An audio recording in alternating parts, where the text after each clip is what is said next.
We are up to Rov of Netzach. We are starting a new Sugya, Itmar, which is roughly about 10 lines down from the top of the page. If you're using a regular Gemara, if you are in your formatted Gemara, it is what Sugya 1.6? Right. What number is Sugya? I don't have it in front of me. 1.6, okay. All right. This Gemara is going to be discussing some of the fundamental concepts behind prayer. Itmar. Itmar is always an introductory word. Itmar means it was said. Now what that means is that this discussion happened in the Beis Medrash, and it was recorded. The entire Talmud Bavli is basically a recording of conversations that were happening in the Batei Medrash of the Amoraim. So this conversation was recorded. Itmar, it was said. Rabbi Yossi, Rabbi Chanina Omer, Rabbi Yossi, Rabbi Chanina said, Tfilos Avos Tiknum. The Tfilos, all the prayers, the forefathers, they established them. Rabbi Yeshua Omer, Rabbi Yeshua ben Levi says, he says, apparently no, Tfilos Keneged Temidim Tiknum. The tfilos were established opposite or corresponding to the daily sacrifices. Now let me explain what this means. Okay, let's step for a minute back and let's just put this in perspective. There is no such thing as prayer from the Torah, at least not in this context that we know of. There is no such thing as Shacharis, Mincha, Musaf, Mariv, all that stuff. There's no such thing as that in the Torah. It doesn't exist. There is, I'll just mention it along the way here. According to the opinion of the Rambam, there is a mitzvah in the Torah to engage God in prayer in some form or fashion sometime during the course of the day. Okay? It does not have to be Shacharis, Mincha, Mariv. It does not have to have a specific wording to it. Just as long as you go in and engage God in prayer, even for 10 seconds, you have fulfilled the mitzvah min HaTorah according to the Rambam. Yes? No. You have to engage God in request of some sort.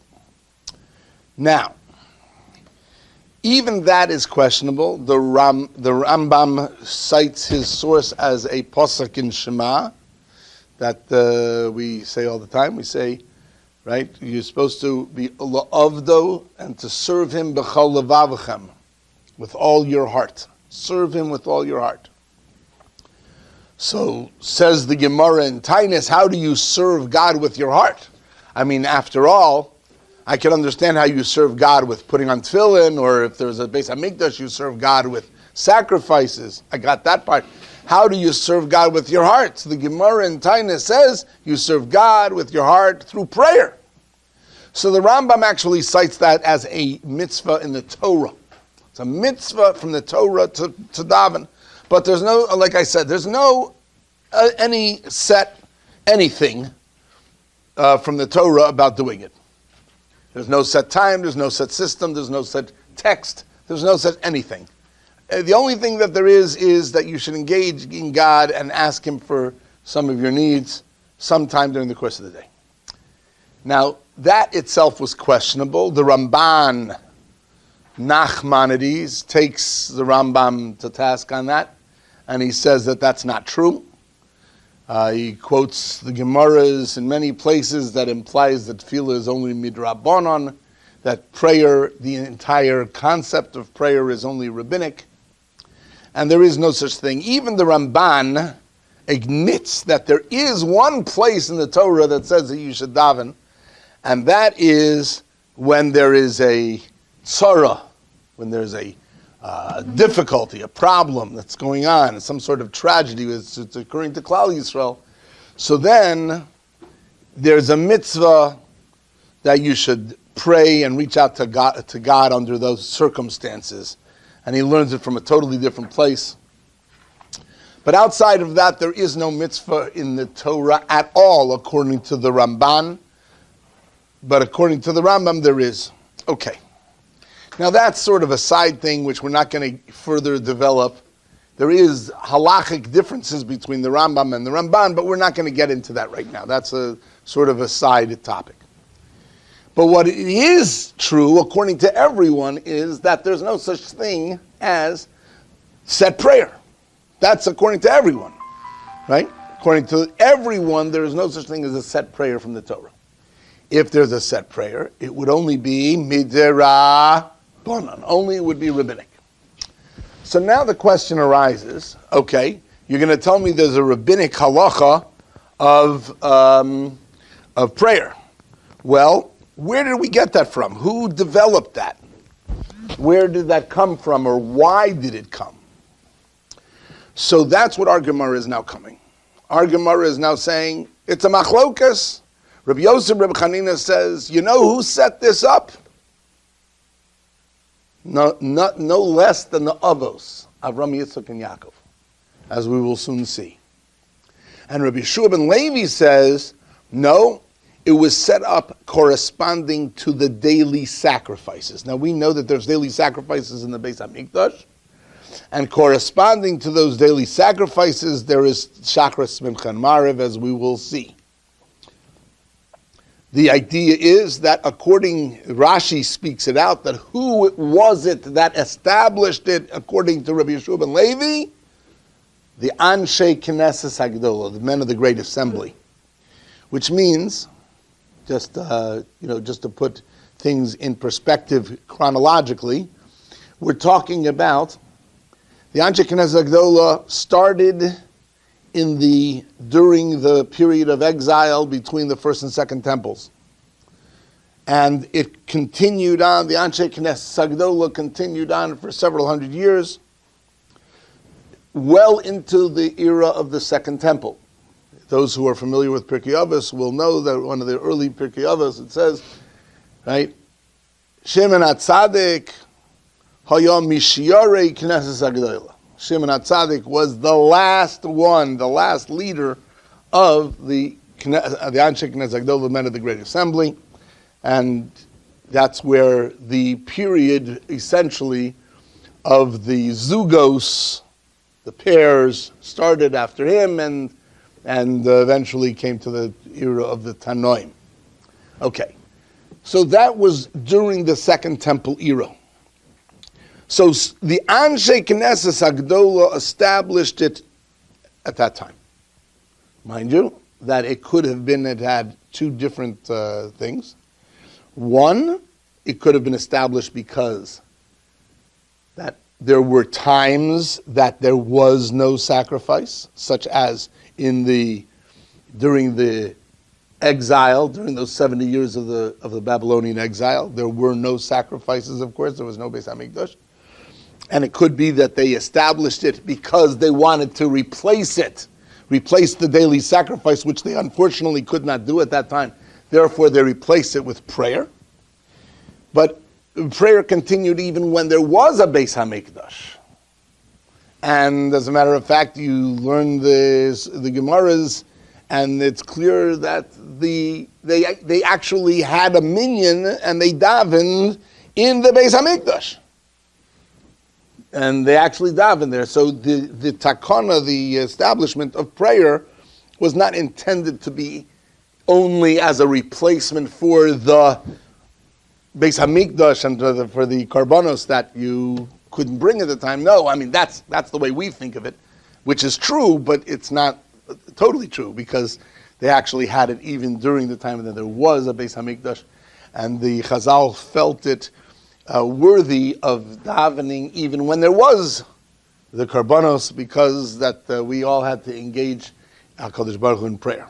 Were they saying that when Esrei during yes, shechting?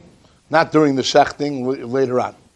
It was not simultaneous simultaneous. It wasn't simultaneous, but it was, it was there. It was same time, not exact same time, but they would do the morning sacrifice, and the Mishnayos and the Gemaras talk about how they would, after they finished the whole first thing, then they would recess into the Lishkas HaGazis, and that's where they convened the minyan. So the prayer in Babel during the exile was already established before they went to Babel. It wasn't established in Babel. No, it was established sometime during Babel. But they were already davening. No, that was in the second temple. Second temple, they were davening during the Karbonos. The first temple, he didn't have it. It was established by the Anshe Knesset Gdola, which the Anshe Knesset Gdola started with Ezra during the exile, during the Babylonian exile. And it sat in Babel. The Anshe Knesset Gdola met in Babel. Is there correspondence between the Kingdom and Shabbos and Shemayim? Yes, as we will soon see. Okay. All right. So right now we have two opinions sitting on the table, right? Either it was from the Avos, or it was from the Anshe Knesset Gdola created the prayers corresponding to the daily sacrifices. Okay, let's go. Let's press onward. We're going to see more about this. Now, Tanya Kavasei de Rabbi Yossi Rabbi Chanina. We have a brisa which is like Rabbi Yossi Rabbi Chanina.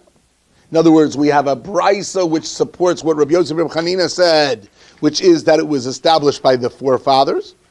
The Tanya Kavasei to Rabbi Yisroel ben Levi, and we have a brisa which is also like Rabbi Yisroel ben Levi. So we have a brisa which supports both of those views, right? Now, I will tell you, as I have mentioned before, this is a very common thing that the Gemara does all the time. And that is, whenever you have an Amora saying anything, the Gemara always wants to check, do we have some sort of earlier source to support or maybe contradict that which the Amora said. The Gemara does this all the time. I would say that a good 50% of Shas is devoted to this issue as to whether we have supports from earlier Tanoim, Amoroi, from the Tanoim, from the Brises, do we have supports for it? So the Gemara in this case says that in fact, that we have supports from Brises for both of the opinions, both for the Avos, that the Avos were the ones who established it, and for that it was corresponding to the daily sacrifices. The Gemara says like this, Tanya, now the Gemara is just a little funny over here. The Gemara first states, Tanya Kavased Rabbi Yosef Rabbi Chanina. There's a brisa that's like Rabbi Yosef Rabbi Chanina. V'Tanya Kavased Rabbi Yisroel ben Levi. And there's a brisa that's like Rabbi Yisroel ben Levi. The Gemara first just states we have a brisa that helps him and helps him, both. And now the Gemara comes back and says, Tanya Kavasei Rabbi Yossi Rabbi Chanina. We have a brisa that helps, or that is like Rabbi Yossi Rabbi Chanina, that it was from the forefathers. Okay? Now, at this point, we are now embarking on a brisa. Let's make sure that we keep the larger picture. The larger picture is that we have a machlokas going on between Rabbi Yossi Rabbi Chanina and Rabbi Yisroel ben Levi, where the prayers originated. Did they originate from the Avos, all the way back when, Avraham, Yitzhak, Yaakov, or do they originate with the Anshe Knesset Gdola corresponding to the sacrifices? And now we have a brisa that's going to say like Rabbi Yossi ben Chanina, that it was from the Avos. Now this brisa is a little long-worded, and just hang in there because the Gemara will quote the whole brisa, which is very common, and you'll see through all the details. Now it gets a little detailed, so just hang in there. Here's the brisa: Avraham tikein tefillah shachris. Avraham Avinu was the one who established the prayer of shachris. Shenemar, as it says. So here we have a statement that this brisa I'm going to just chart it on the board because it may help a little bit. The Brisa reads, so I'm going to say, here's Brisa step 1, okay? Avraham set up Shachris. Okay? Avraham set up Shachris. And how do I know that he did that? Trust me, you won't find it in the Torah. If you learn the Parsha, even if you have learned the Parsha many times, you will not have noticed this. But the Gemara derives it from the following pasuk: Vayashkem Avraham baboker.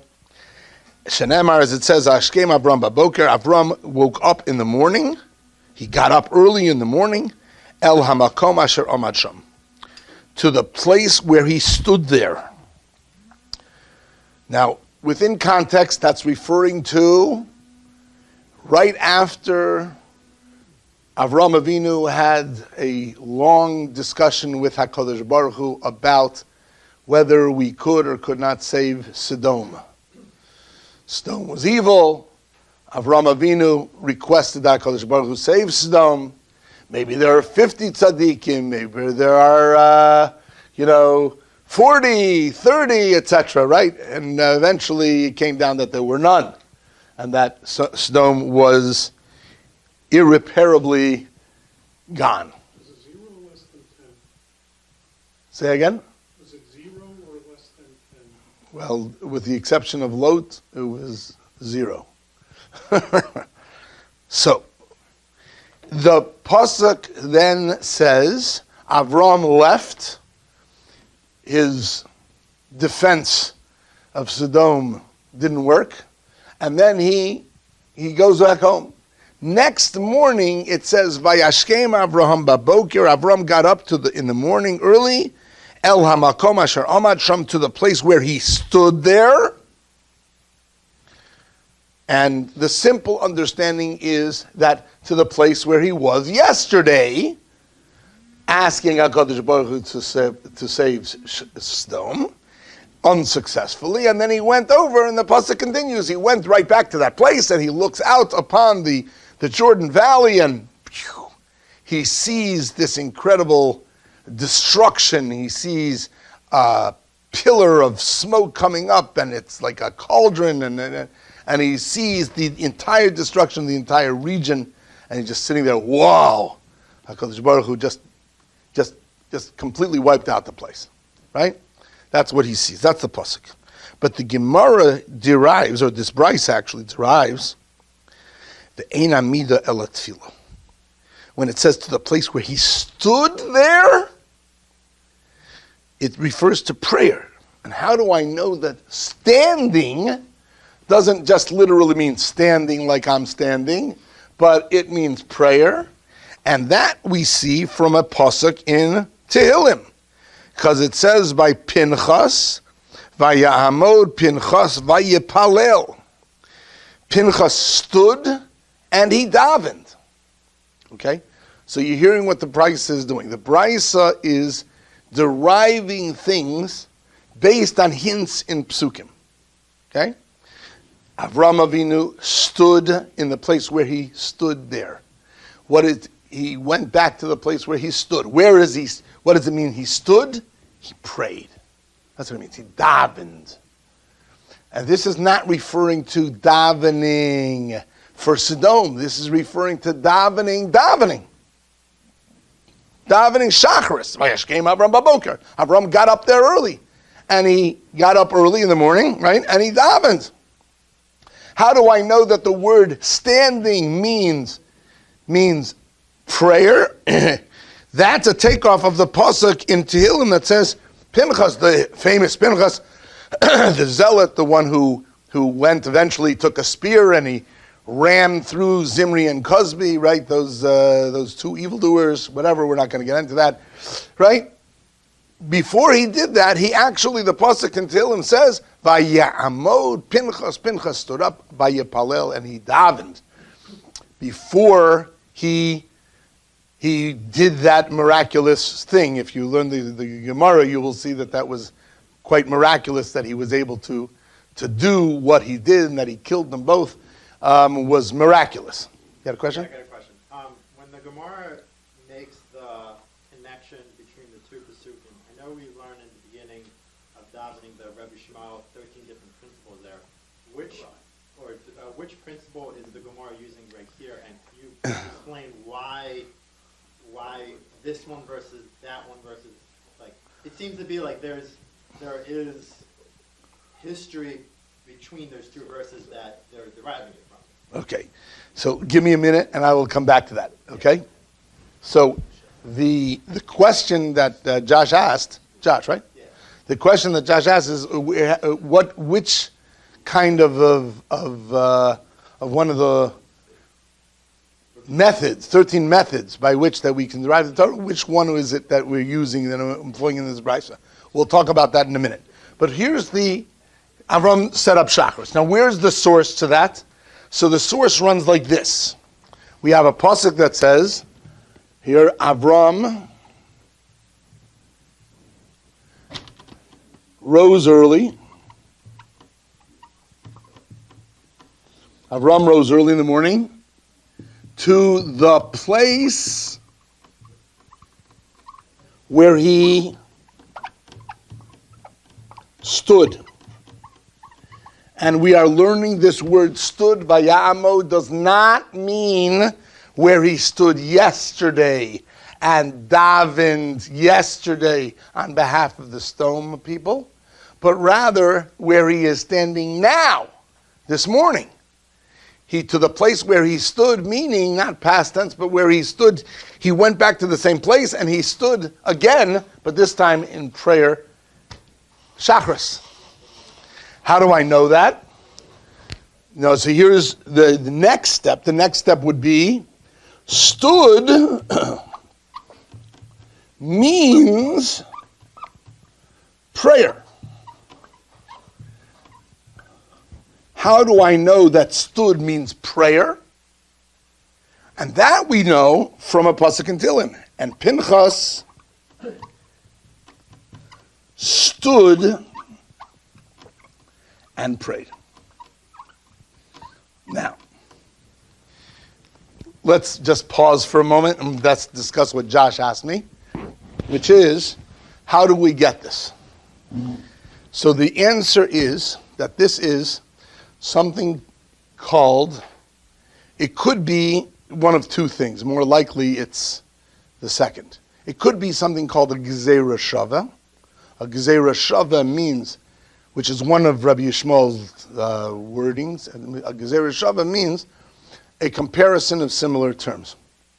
If you find a term in one place, and you find a similar term in another place, we often have a Mesoro, we have a tradition from Moshe Rabbeinu that we can learn those two words to teach me one from another. That's the Torah, inner referencing. In other words, cross-referencing in the Torah. The Torah is telling you something over here and it should apply over there. And the source for that is because HaKadosh Baruch Hu used specifically the same wording to show that there is a connection there. That's called the Gezerah Shava. There is a looser thing, not so much as a Gezerah Shava in terms of, that we had a Mesorah to learn it like that, but rather there's something called a Gilui Milsa Ba'alma. Gilui Milsa means that it reveals the words, which means the Gemara will oftentimes have a word, and the Gemara wants to find out, what does this word really mean? And the Gemara will go to a pasuk in Navi or in Ksuvim to show you that that's what the word means. Okay? That doesn't mean there's a Gezerah Shava to it, but that might mean that we're just using that. I see that it means this over here, so it means this over here as well. Yes?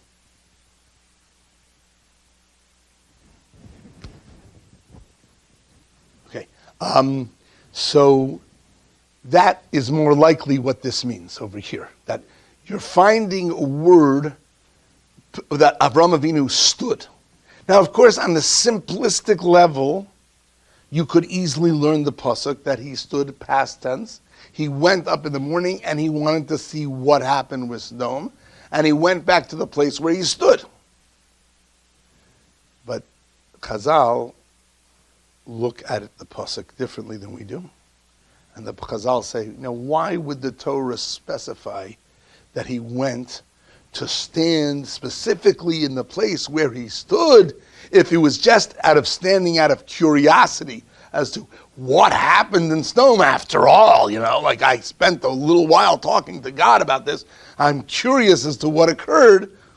The Torah went to its length to say he went back to the place where he stood. Is that so important? Is that so vital that the Torah bothers telling me that detail? The answer is no, it's not that vital. So why did the Torah in fact tell it to me? To tell you something behind the curtain. What's really happening is that not only did he go there to see what happened with yesterday's prayers, but he actually went there to daven now. And he established this concept of Shacharis, to the place where he stood, meaning that a place where he went to daven now. Now again, where do I know that standing means prayer? So the Gemara reaches into its memory box, right? It Googled the word Vayamod, right? And it says, oh, there's a pasuk in Tehillim that says Pinchas stood in prayer. So I see that that's a reference to prayer. Now, is this a strong reference? Could somebody who wants to say, oh, come on, that's a little far-fetched, maybe, right? That's certainly not shot in the pasuk. That's certainly not the simple understanding of the words of the pasuk. Granted, but we know that the Torah hints to all sorts of things, and that's part of the idea that the Torah is divinely given, and therefore, just because there's a simple pshat does not mean that there aren't other pshatim behind and different layers behind it and below it, and right, and everybody, right. If you are familiar, the Ramban in his magnificent introduction to his commentary on the Chumash quotes the Medrash that says that Shlomo Melech could look into the Torah and could tell you exactly where to plant this row of plants. Now, how do you do that? I don't know, quite frankly, but Shlomo Melech evidently did, because there are so many different things. The entire universe is hinted into the Torah. All you need to do is know how to do it. I once had a mashal with this, which I think is a pretty good mashal, and that is that when you sit in front of a chumash, a simple chumash like this, right? I say it's like me sitting in front of my computer. Now, on my computer, I am relatively an ignoramus when it comes to computers. I know how to start the thing. I know how to do exactly what I need to do, get out a worksheet, right? Make a workbooks, format certain things. I know how to do that. But I know that this computer is capable of doing like 50,000 times more than what I am using it for. I just know one little piece of this thing, right? If a person was really good at it, so then he would know all the apps and all the programs and all the everything else that could do these things, right? And it's an unbelievable tool, and it's all sitting there in one little box, right? And it can do so many different things. And I'm just sitting there, I'm an ignoramus, I don't even know what it can do, right?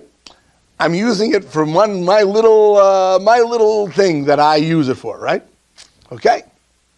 So the Ramban says that's how you look at the Torah too. The Torah, you look at the Torah, you learn it. Okay, you get your simple pshat out, good, okay.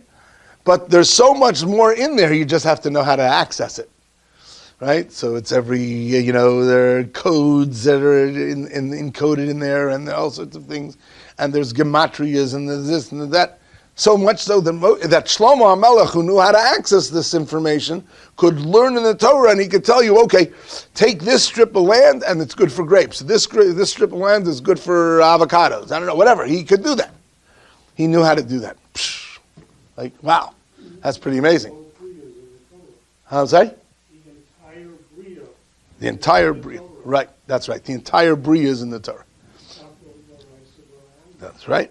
That's right. He looked into the Torah, and then he created the world. And I'm not going to get too much into that now. Right. Okay. So now. Could it be more explicit? Everything is hidden. Everything's a secret. Everything is. If he would, for 150 years, which I don't have to be able to access that. And you won't be able to access it even after that. Yeah, but so there, you see, God. There for the 5 people that can actually see the world. Well, God, you see, God had a problem. You'll excuse me for saying it this way. It's a little, perhaps irreverent. God had a problem. Okay, God had infinite amount of wisdom, right? God, after all, right? Okay, and He put it all into a finite place. Now that's a pretty good trick. Okay, I don't know anybody else who could do that. Okay, put an infinite amount of wisdom into a finite place. Okay, so the only way that could happen is if that in this finite place, it is so packed with stuff in there that all you have to do is be able to undo the DNA cell, right? And figure out all the little details that are in there, right? It's all there, except that you have to know how to open it up, right? Because there's a lot of stuff in infinity, right? Okay, so that was a pretty good trick that God pulled off, right? I don't know if it could have possibly been written all down. I mean, Klal Yisrael has spent the last, since the Mishnah was committed to writing, we have been spending the last, right? Take a look at the wall over here, right? This is all the writing that has happened since then, trying to discover some of it, right? And it was all in the Torah at one point or another. Right? You could save like 5 pages of Brachos if you would have just said, I'm davening in the morning. Brachos would be like, But you wouldn't have known. You see? would have been Brachos.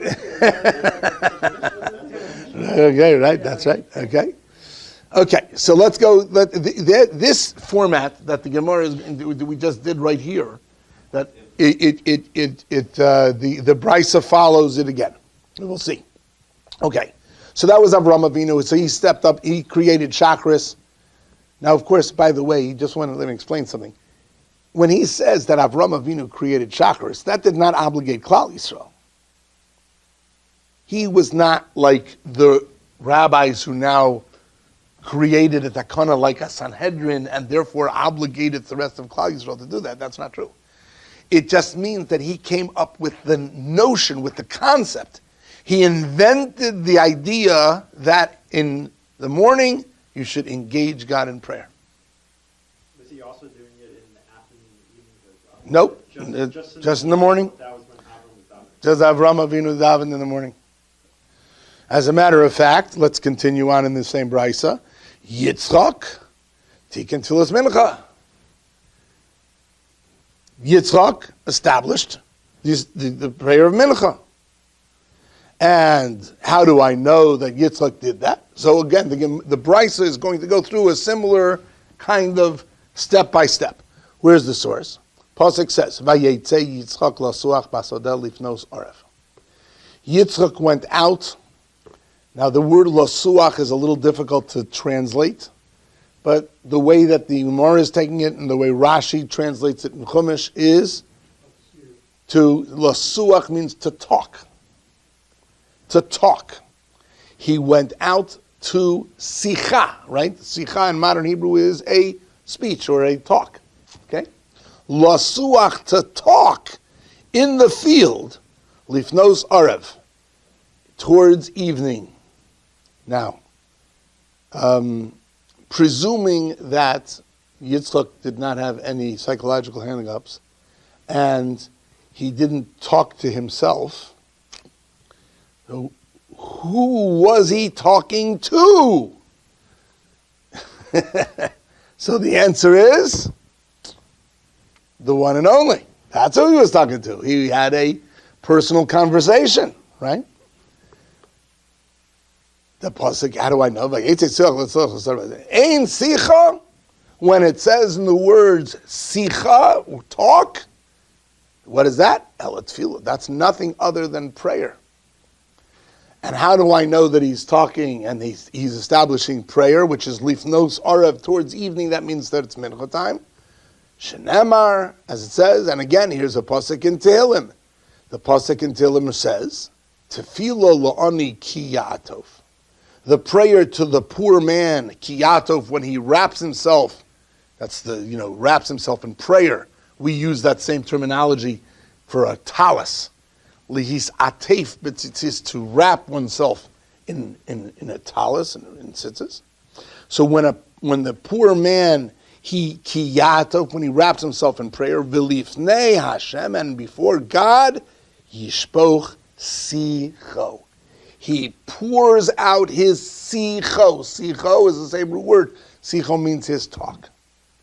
He prays, he pours out his heart in prayer before God. So what do you see? Again, it's the same format as we just finished saying. We see the concept that Yitzhak went out in the afternoon towards evening, lasuach basara, to talk in the field. Who was he talking to? He was talking to none other than the Lord. And how do I know that that's what he was doing? How do I know that lasuach means that? Because we have a pasuk in Tehillim that in fact uses the word, that same root word, sicha, right? Lifnei Hashem yishpoch sicho. The poor man pours out his talk in front of Hashem, right? So you see the same word. So you see that if the word sicho means that over in Tehillim, it probably means a similar thing over here. So you see that that Yitzhak established the mincha prayer. Now, I will mention something in regard to what Josh mentioned. Josh asked me, so you mean Avraham Avinu established only Shacharis and it was Yitzhak who established mincha? That's what it sounds like, right? The Mefarshim all jump on this based on a Gemara in Yuma. There's a Gemara in Yuma that calls Mincha Avram's prayer. So Tosas and all the other Rishonim, like, what? What was that? Avram's prayer? Mincha? Did you get me confused here? The Gemara in Brachos on Chavav Amud Beis says that Avraham Avinu set up Shacharis and Yitzhak set up Mincha. Why is the Gemara calling it Avram's prayer? It ain't Avram's prayer. Okay, so it's a good question, and you're in good company because a lot of Rishonim, like, whoa, 1 second. That's not what it should have said, right? But that's what it does say. So there's Tosas over there, and a lot of Rishonim talk about what that means. I'm going to leave that aside right now. But in the meantime, let's keep it to our Gemara. Our Gemara seems to say that Yitzhak was the one who established. Okay. Next. The raya for saying sicha of an ani is from Tehillim, which is about King David, which is 300 years later than Hashem dictating the Torah. Right. How can you bring It's more than that. raya? More than 300, yeah. How can you bring raya 300 or 400 years later of something that was written 400 years before? Okay, so Rabbi Roll is asking, how can you, he's asking a question on the Gemara, on the Brisa in general. How can the Brisa, so to speak, like attribute something in the Torah, and we know it from a pasuk in Tehillim? Now, a pasuk in Tehillim, of course, was authored years later, centuries later, right? How can you compare that? It doesn't seem to be using the pasuk 100 years later to derive this. It's merely using the context think, the Gilui Milta. Oh, that's right. So, I agree. I agree that the point is that you see how Scripture uses a terminology, right? You see how a wording is used. Now, if you know how David HaMelech used that word, so we have a right to assume that if that means that incorporated in this word means prayer. Well, so then incorporated in the Torah could use the same terminology and allude to the same thing. That's in fact what Seth just mentioned. That's the idea of the Gilui Milsa, that you see you can derive something, it reveals something from there, right? We are not really learning something from Navi in the sense that, Navi teaches me something that the Torah, but rather we have a rule that says Divrei Torah mi Divrei Neviim lo yalfinu. We don't Divrei Kabbalah lo yalfinu. We don't learn. We can't learn halachas from there, but we can derive what meanings of words are. If anybody's interested, there's a Gemara in Bava Kama that says exactly that, right? It's Gemara on Beis and Beis, I think. Okay. So a rabbi told me, because I get caught up with things like where the Torah explicitly says for 7 days you'll eat matzah, and we don't eat matzah. You don't have to eat matzah for 7 days. You only have to eat matzah for Pesach. So I'm like, okay, why does the Torah explicitly say for 7 days you'll eat matzah, and we do not? Nobody says that that's the law to eat matzah for 7 days. But when it comes to like other things, we're like, we have to like this. The reason we have this halacha is a drush on a drush on a drush on a word on a dot on this on that. Like you have to go, you have to go 100 ways to get this one thing out, to learn this one thing out. But when the Torah says explicitly for 7 days you'll eat matzah, no, it's not the pshat. The pshat is not for 7 days you'll eat matzah. By the way, okay. But anyway, so what I was told is what Rabbi told me was basically a lot of this information was Masorah. We have the Masorah, and then we just have to reverse engineer it. We're like, well, let's find a source for it. Okay, let's see. Okay, in this letter we go backwards and we're backwards and we're backwards. So we reverse engineered it. So we have the Masorah, and then we reverse engineer it. Let's see where we can pin this on. Let's hang this somewhere. Okay, so your rabbi did not make that up. He got it from a Rambam. The Rambam says explicitly that. I'll talk to the Rambam first, and then I'll get back to your eating matzah. Okay, the Rambam says the following. The Rambam explains, and he's discussing this Rambam. You can find it in his one of the great introductions that he wrote. The Rambam wrote several phenomenal introductions, and it's one of the rare books where the introduction is worth more than the book. And most people just put some babbly blue into an introduction and get to the book, right? The Rambam, when he wrote an introduction, it was a magnum opus just in and of itself. Just the introduction was. It's worthwhile spending time on the introduction, even if you don't get the rest of the book. The Rambam, in his introduction to Mishnah, to his commentary on the Mishnah, goes into a long soliloquy about all of the interplay between the oral law and the written law. And the Rambam uses an example as follows. He says, Moshe Rabbeinu came down in Har Sinai and he taught Klal Yisrael about the mitzvah of lulav and esrog on Sukkot. And he says, okay, gentlemen, you're supposed to have a lulav, an esrog, hadatim, and aravas. And these are the qualifications. And the lulav is supposed to be so tall, and it's supposed to have this, and it's supposed to have that middle leaf, and it's supposed to not be split, and it's supposed to da-da-da-da-da-da-da. And it has all the halachas, and it's supposed to be so green, and it's supposed to be da-da-da-da-da. And the esrog is supposed to be exactly this, and it's supposed to be an esrog, and it has to be this, and it has to be that, and it has to have that, and it has to have that color, and it has to be this size, and it has to be this, and it can't have this, and it can't have that, and blah, blah, blah, blah, blah, blah, blah, blah, blah. And so on and so forth.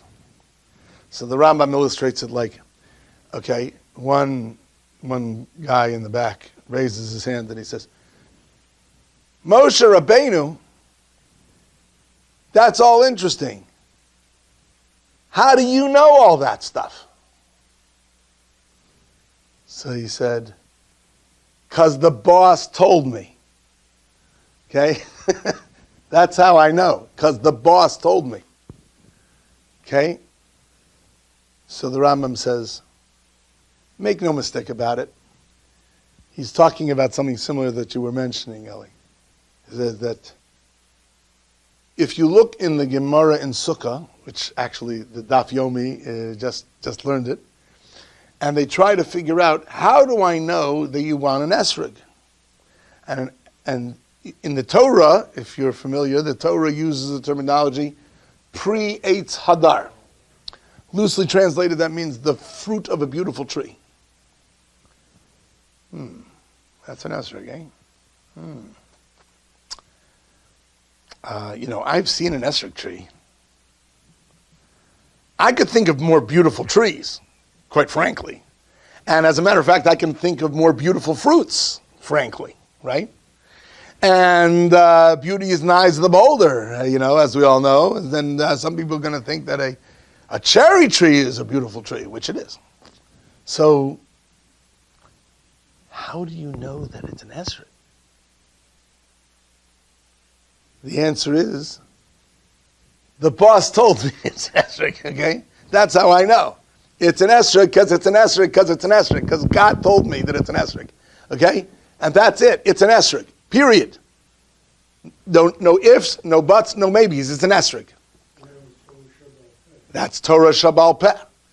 Moshe Rabbeinu told us it's an esrog. It's not anything other than an esrog, period. Now you want to know why in the Torah that he uses that terminology and how that terminology implies an esrog. All right? So see the Gemara in Sukkah on Daf Lamed Dalet or whatever it is, and you'll find out how it's like this and like this, and how it means an esrog. Okay? That's how we know it's an esrog? No. That's not how we know it's an esrog. We know it's an esrog because the boss said it was an esrog. And that's final. That's the Torah Shabbal Peh. It's logic dictates that if the Torah used the terminology, there's a reason why the Torah used that terminology, and somewhere in there, in that terminology, it is esrog. But make no question, there's no question about it. It's an esrog, okay? That's it, finished. It's an esrog because God told me it's an esrog, and that's the Mesorah of Torah Shabbal Peh. Okay?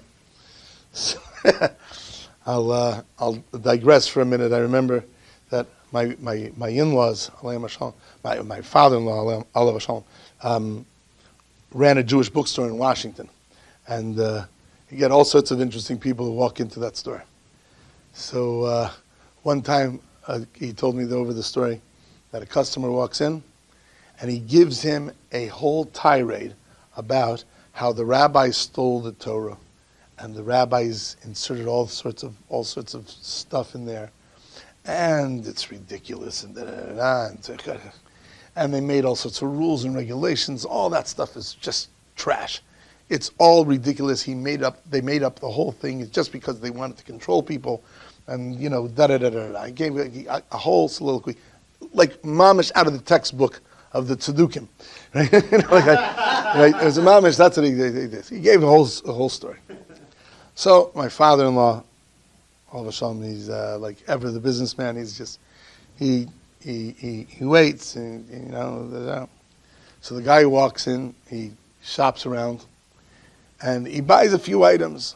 One of which is a pair of tefillin, and another one is a Jewish calendar, amongst other things.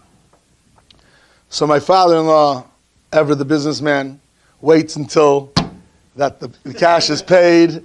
It's all done, the transaction is over, sale's done, okay? And then afterwards, when he has the cash in the register already and it's all done, he says, I just want you to know that not only do you not know what you're talking about, but you're a hypocrite. You yourself are a hypocrite and you don't even realize what a hypocrite you are. He says, look at what you bought. You bought a pair of tefillin. The Torah just says, tie them for a knot on your hand, as a sign on your hand. Okay, tell me, you're going to get to a pair of tefillin like that? From the pasuk, you would, I don't know, take a piece of paper, take a string, and write something on the paper, Shema Yisrael or whatever it is, and there's your tefillin. You come to boxes, black boxes, straps, and Where did you get that from? You know where you got it from? Torah Shabbal Peh, buddy, right? You got it from the oral law. There are 13 halacha l'Moshe Sinai's that govern tefillin, right? You got that, and you bought one after you were giving the old tirade. And you bought your Jewish calendar, right? Your Jewish calendar. How do you have a Jewish calendar? The Goyim could not figure out how the Jews had such an exact calendar.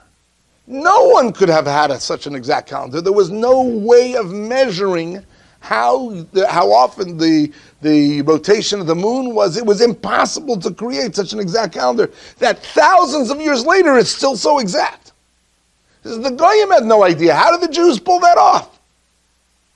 Parenthetically, St. Thomas Aquinas even said, it was so exact they couldn't have done it. It must have been a lucky guess. Okay? So you know how they do it? Yeah. You know how they got it? Because the Lord told you. Because the Lord came down to Moshe Rabbeinu and he told him, okay, listen, I'm the one who programmed this moon thing, right? I programmed it. I'm telling you what the program works. The program works like this. Every 29 and a half and 394 halakim, that's how it goes, okay? I'm telling you, okay? So, you've got the manufacturer's information, huh? Right? Right, I got the manufacturer's information, okay? So Moshe Rabbeinu was in on the secret from the manufacturer himself. And that's how we know a Jewish calendar, and that's how it works. So how do you think you have your Jewish calendar, my friend? He tells him, only from Torah Shabbal Peh. Now you're walking out with the Jewish calendar. You are an idiot. I didn't tell him that. But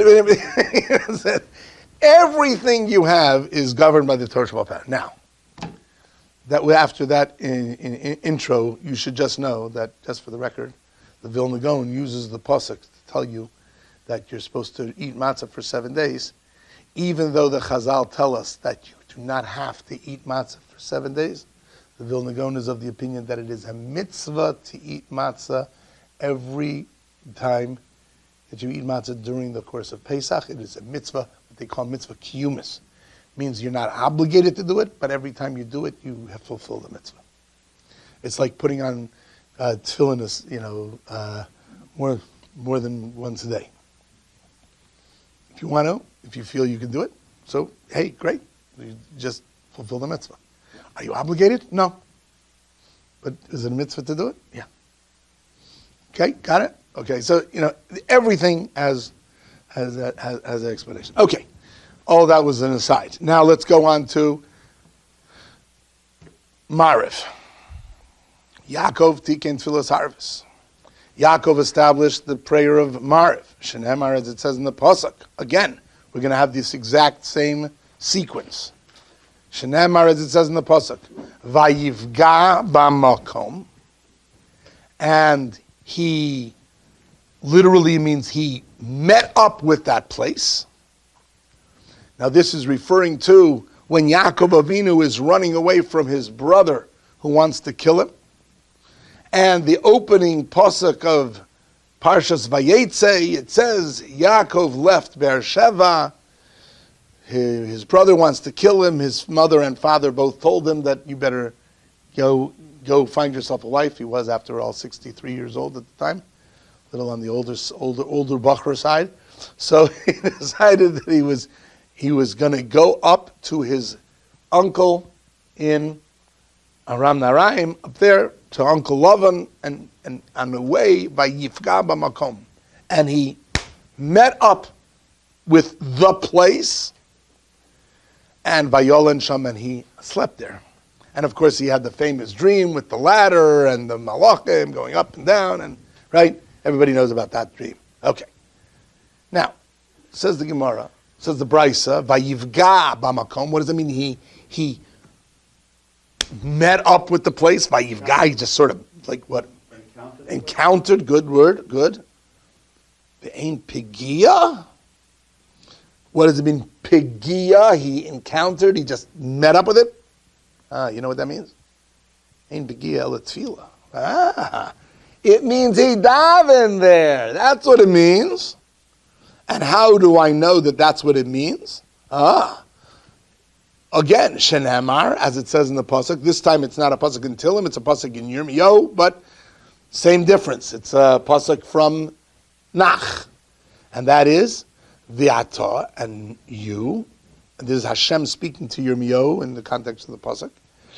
Al tispalel ba'ad ha'am hazeh. Don't pray on behalf of this people. HaKadosh Baruch Hu was saying to Yirmiyahu, save your breath, right?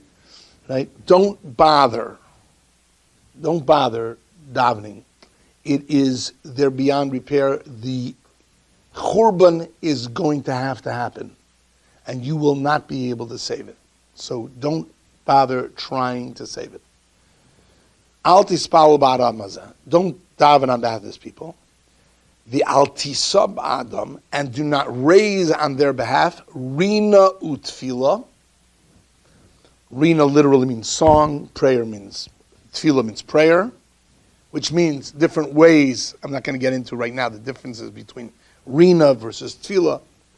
There's a different levels of prayer, but the next word of the pasuk, which is what we're after, the al tifka bi, and don't encounter me, don't meet me, which means HaKadosh Baruch Hu says, don't encounter me, don't meet me in prayer. Now you can't encounter God like you meet him at the street corner, right? Doesn't work like that. So how do you meet God? Through prayer. That's how you meet God. So the Torah, the Navi was saying that HaKadosh Baruch Hu says, Al tifka bi. He's telling Yirmiyahu, don't encounter me, right? Save your breath. Don't try to daven on behalf of these people.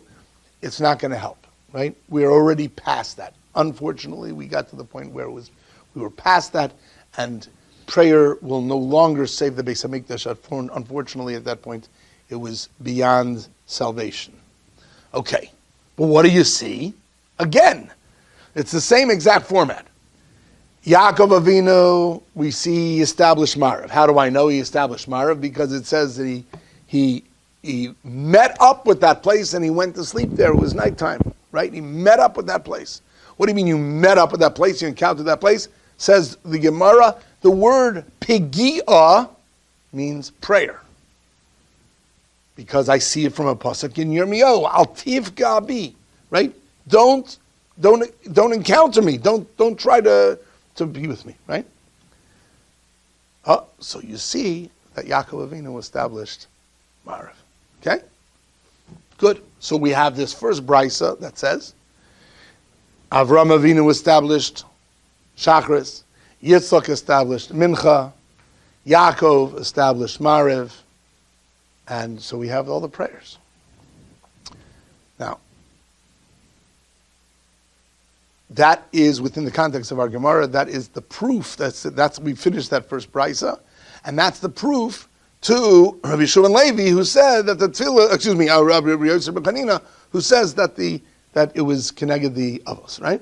Okay. Now, the next Gemara, which time is now out, and you don't have the time to do it, is the next brisa, which is the brisa which supports Rabbi Shimon Levi, who says that it's the Tamidim, right?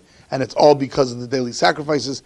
And if you look the next whole brisa, there's a long, elaborate brisa that shows why each one of the prayers was corresponding to the daily sacrifices in the Beis HaMikdash.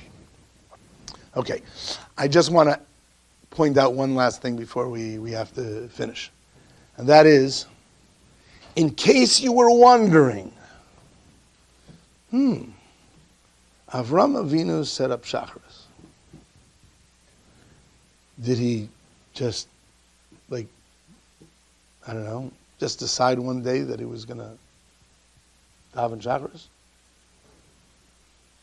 Did Yitzhak just wake up one day and decide, today's a good day for Mincha?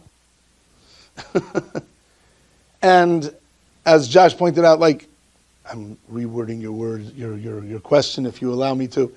What, Avraham Avinu didn't think of Mincha? If Avraham Avinu was smart enough to think of Shacharis, probably could have thought of Mincha too, right? So why was it that it was specifically Avraham who established specifically Shacharis? And why was it specifically Yitzhak who established Mincha and Yaakov who established Mariv?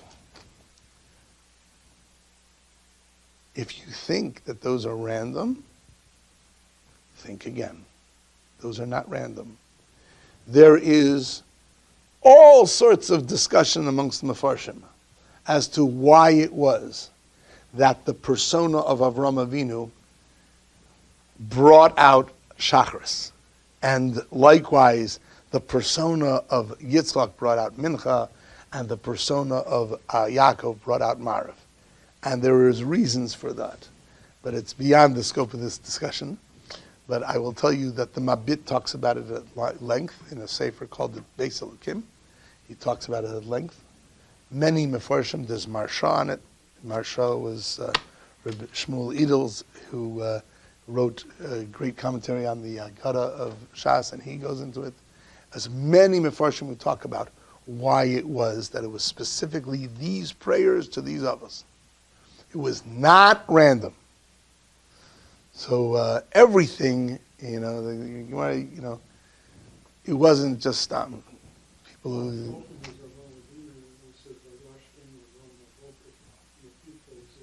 That's true.